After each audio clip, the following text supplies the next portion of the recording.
Bro, lo pernah gak sih ngerasa ada yang gak beres di dunia volley? Kayak, lo udah ngikutin karir seorang atlet bertahun-tahun, tiba-tiba dia bikin keputusan yang bikin semua orang melongo. Nah, kali ini gue bakal ceritain tentang drama yang lagi happening banget di dunia volley, khususnya soal Megawati Hangestri yang baru aja bikin gempar dunia volley Turki. Gila, bro, ini beneran parah. Jadi gini ceritanya, Mega yang kita kenal sebagai salah satu pemain voli terbaik Indonesia, baru aja menikah dan langsung drop bombel yang bikin semua orang speechless. Dia memutuskan untuk ninggalin Fenerbahce, klub raksasa voli Turki yang udah jadi rumah kedua buat dia, dan pindah ke Manisa BBSK. Plot twist banget, kan?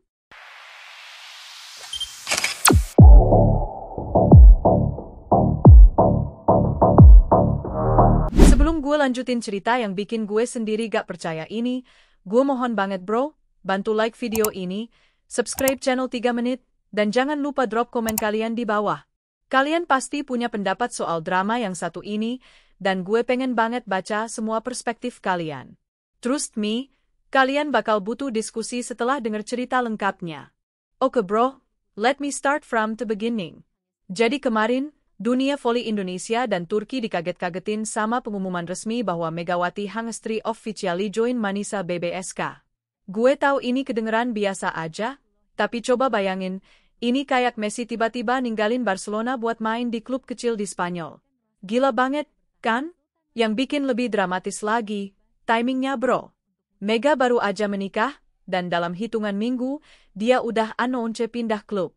Banyak yang bilang ini keputusan berani banget, tapi ada juga yang ngerasa ada yang aneh. Gue pribadi mikir, pasti ada story di balik semua ini yang belum kita tahu. Fenerbahce sendiri kayaknya gak expect sama sekali bakal kehilangan Mega. Mereka udah planning buat musim depan dengan Mega as their main weapon, tiba-tiba dia gone. Bayangin aja perasaan manajemen sama fans Fenerbahce yang udah jatuh cinta sama permainan Mega selama ini. Nah, yang bikin cerita ini makin intense adalah reaksi dari Marcelo Abbondanza, pelatih Fenerbahce.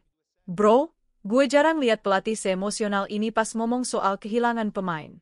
Dia literally bilang, dia bukan hanya atlet, tapi juga jiwa tim. Kami sangat kehilangan. Gue bisa ngerasain frustasi coach Abbondanza ini. Bayangin lo udah build strategi, udah planning tactical formation, semua based on satu pemain kunci, tiba-tiba pemain itu pergi. It's like building a castle and suddenly the foundation is gone. Parah banget, kan? Yang gue notice dari statement Abbondanza adalah tone-nya yang bener-bener heartbroken. Ini bukan cuma soal kehilangan pemain bagus, tapi kehilangan Simeone yang udah jadi bagian dari keluarga besar Fenerbahce. Gue rasa ini genuine emotion, bukan cuma PR statement biasa. Oke, ini yang bikin gue mikir keras. Timing Mega pindah klub ini suspicious banget, bro. Literally beberapa minggu setelah wedding, dia udah announce pindah. Gue gak bilang ini salah, tapi timingnya raised a lot of questions. Banyak yang spekulasi kalau decision ini udah direncanakan dari lama, tapi kenapa gak dikomunikasikan ke Fenerbahce? Atau mungkin ada pressure dari husband atau keluarga? Gue gak mau jutke, tapi as a fan, gue penasaran banget sama reasoning di balik semua ini. Fenerbahce sendiri clearly gak prepared buat kehilangan Mega. They were still hoping buat kontrak extension, which means komunikasi between player and club ada yang miss. Ini red flag banget dalam management relationship. Yang bikin drama ini makin menarik adalah kontras reaksi dari dua klub. Di satu sisi, Manisa BBSK welcome Mega dengan antusias maksimal. They're treating her like a superstar acquisition. Di sisi lain, Fenerbahce masih dalam phase denial dan shock. Gue denger dari inside source bahwa internal Fenerbahce masih gak bisa move on.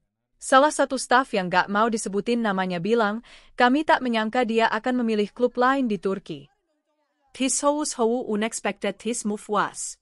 Manisa BBSK clearly doing their homework right. They managed to snatch one of the best players from their rival in the same league. Business-wise, this is a brilliant move.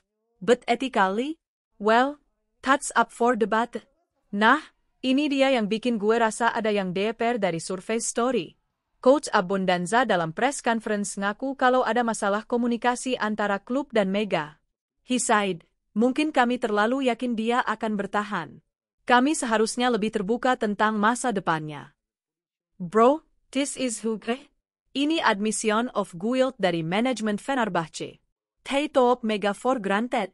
Mereka asume dia bakal loyal tanpa aktuali ngagein serius conversation soal future plans. This is classic management mistake yang sering terjadi di dunia sport. Gue pribadi ngerasa ini lesson learned yang expensive banget buat Fenerbahce. You can just assume player loyalty without proper communication and future planning. Mega probably felt undervalued atau gak dianggap dalam decision-making process. Yang bikin gue emosional adalah reaksi fans Fenerbahce. Despite disappointment, mereka tetap show love buat Mega. Di social media, fans posting congratulations buat weddingnya dan wish sukses di Manisa. Some even call her Ratu Kuning yang akan selalu ada di hati mereka. This shows the real character of Fenerbahce fans.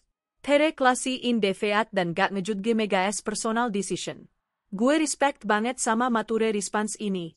It's rare to see fans yang bisa separate personal feelings dari professional disappointment. Tapi gue juga ngerasain SAD-nya fans. They've been supporting Mega throughout her journey, dan tiba-tiba harus let go. It's like losing a family member yang udah jadi part of their identity as supporters. Akhirnya, Mega sendiri buka suara soal keputusan kontroversial ini. In her interview, dia explain kalau ini bukan karena konflik, tapi keinginan untuk fresh start. Saya ingin suasana yang berbeda, tantangan baru, dan kehidupan yang lebih seimbang, katanya. Gue apreciate honesty Mega dalam statement ini.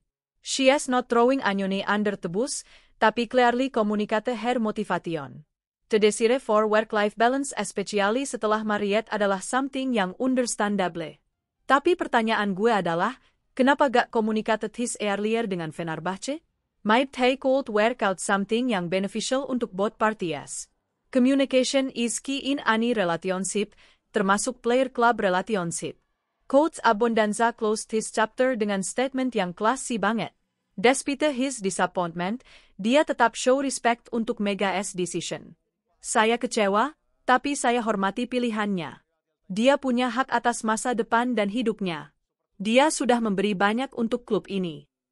This is how you handle professional disappointment with grace. Abondanza could have been bitter atau throw shade, tapi dia chose the high road. This shows his character as a coach dan sebagai manusia. Gue rasa statement ini juga attempt untuk maintain good relationship dengan Mega. In sport world, you never know when your paths might cross again. Better to part ways with respect rather than burning bridges. Anye, makasih banget udah nonton video ini sampai habis. Gue tahu ini story yang emosional dan kompleks, dan gue apreciate kalian yang udah stick around untuk denger full story-nya. Don't forget to like, subscribe, dan drop comment kalian soal wole situation ini. Subscribe channel 3 menit buat more sport drama dan analisis kayak gini.